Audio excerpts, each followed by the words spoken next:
Diabetes वाले रोगी को क्या क्या चीजें खानी है या क्या नहीं खानी है मैं बताने वाला हूं। नमस्कार, प्रणाम। मैं हंसराज चौधरी, संस्थापक श्री नवग्रह आश्रम सेवा संस्थान की तरफ से आपको प्रणाम करता हूं और निवेदन करता हूं कि ये वीडियो अगर आपको अच्छा लगे तो इसको जरूर लोगों को शेयर करें और हमारा जो चैनल है उसको सब्सक्राइब करें। डायबिटीज होने के कारणों पे अगर हम ध्यान दें तो हमें समझ में आ जाएगा कि ये डायबिटीज होने के जो कारण है उन कारणों से मुझे दूर रहना है। पहली बात, जैसे आपके शरीर में बिना पचा हुआ स्टार्च, बिना पचा हुआ ग्लूकोज, फ्रूटोज, सुक्रोज, ये जो जितनी भी चीजें हैं, अब इनके रूप की बात करें, बिना पचा हुआ आलू, बिना पची हुई उड़द की दाल, बिना पचा हुआ मैदा, बिना पचा हुआ गेहूं, क्या करेगा आपके पेट में जाके? इंसुलिन का जो सिस्टम है उसको पचाने के लिए इंसुलिन बहुत ज्यादा बनाना पड़ेगा। कार्बोहाइड्रेट्स जिसको बोलते हैं, उसको पचाने के लिए बहुत अधिक इंसुलिन की आवश्यकता पड़ेगी। आपका आमाशय इंसुलिन की मांग करते करते एक स्थिति ऐसी आएगी कि जो जिन अंगों को, मैं ये कहूँ कि जिन ऑर्गन्स को या जिन ग्रंथियों को इंसुलिन बनाने की जिम्मेदारी है, वो इतनी थक जाएगी कि उनको खुद को एक स्थिति ऐसी आएगी कि वो ब्रेक डाउन जैसी हालत में आ जाएगी और आपको डायबिटीज हो जाएगी। वो सीधा सा बहुत सिंपल सा कारण है। आप समय पे नींद नहीं निकाल रहे हैं, बहुत ज्यादा स्ट्रेस है, बहुत ज्यादा तनाव है, या आपका जो भोजन है वो बहुत ज्यादा नॉन वेज है, या बहुत ज्यादा आप ड्रिंक कर रहे हैं, या आप बहुत ज्यादा शक्कर का इस्तेमाल कर रहे हैं, तो फिर मान के चलिए। तो पहला सूत्र क्या है? पहला सूत्र ये है कि जो चीजें खाने से डायबिटीज होती है उन चीजों को तो पहली ही लिस्ट में आउट करना, पहली लिस्ट में। जैसे अपन कहते हैं ना, सवेरे वाली गाड़ी से भाई फर्स्ट बस जो भी आएगी या पहली ट्रेन जो भी है सुबह रात के 12-1 बजे बाद, मैं उस ट्रेन से आ जाऊंगा। ये सब करते हैं नहीं, फर्स्ट फ्लाइट से आ जाऊंगा। तो यही फर्स्ट डिसीजन आपको करना है कि जिन चीजों की वजह से डायबिटीज होती है सबसे पहले उन चीजों को ही छोड़ना है। तो यानी कि इसमें पहले नंबर पे क्या हो गई? शक्कर हो गई। दूसरे नंबर पे गेहूं हो गया। तीसरे नंबर पे मैदा हो गया। चौथे नंबर पे आलू हो गया।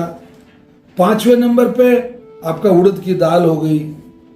ये चीजें आप इस तरीके से, मतलब फिर क्या होगा? आप जो छोड़ोगे ना तो आमाशय को आराम मिलेगा, राहत मिलेगी, क्योंकि उसको फिर इतनी ज्यादा पक्का से, पित्ता से, अग्ना से, इनसे ज्यादा मिन्नतें नहीं करनी पड़ेगी, ज्यादा हाथा जोड़ी नहीं करनी पड़ेगी कि यार भैया इसको खाने को पचाने के लिए कुछ ज्यादा इंसुलिन की जरूरत है। यानी कि जिसको सामान्य भाषा में हम कहें कि जो पाचक तत्व है वो उसकी आवश्यकता नहीं पड़ेगी। ओके।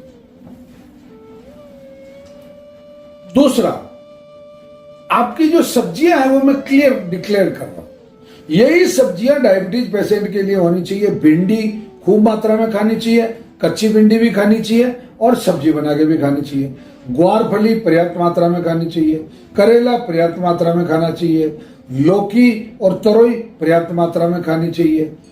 और मेथी दाना जो है वो पर्याप्त मात्रा में खाना चाहिए। तो ये तो मोटा मोटी आपकी सब्जियां हो गई।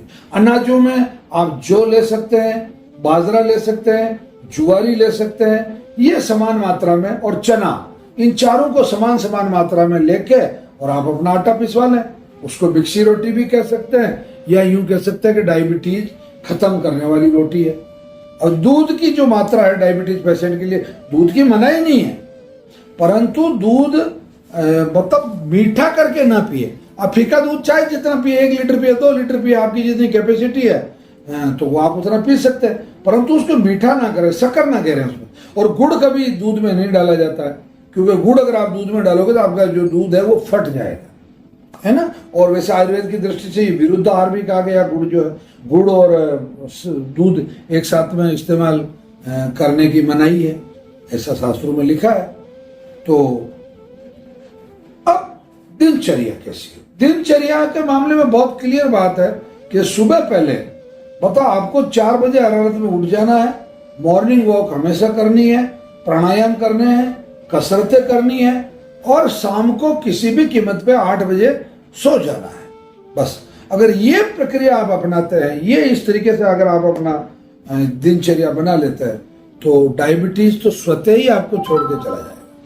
तो दिनचर्या का भी ध्यान रखें, आहार का भी ध्यान रखें और घूमने का भी ध्यान रखें। और इतना होने के बाद में भी कि साहब हम तो तोपचंदी हैं, हम तो दवाई लेंगे केवल, ये न तो हमसे घूमना होता है ना हम आहार छोड़ सकते हैं, तो भैया ये तो आपको करना पड़ेगा। फिर भी आप रविवार के दिन अगर प्रातःकाल 8 बजे तक नवग्रह आश्रम पर पहुंच जाते हैं तो यहाँ पर 9 बजे इसकी डायबिटीज की क्लास होती है जिसमें पूरा डिटेल आपको समझाया जाता है और आपके औषधि देके 11 बजे तक आपको निवृत्त कर दिया जाता है। और सबसे महत्वपूर्ण बात मैं आपसे ये कहना चाहूँगा कि शनिवार और रविवार ही हमारे कार्य दिवस हैं। बाकी के दिनों में हम रिसर्च वर्क है या अध्ययन है या हमारे और जो रोजमर्रा के जो परिवार के जो कार्य हैं, व्यापार के जो कार्य हैं, उन पे भी हमें समय देना होता है, क्योंकि भूखे भजन नहीं हो तो गोपाला, ये ले तेरी कंठी माला।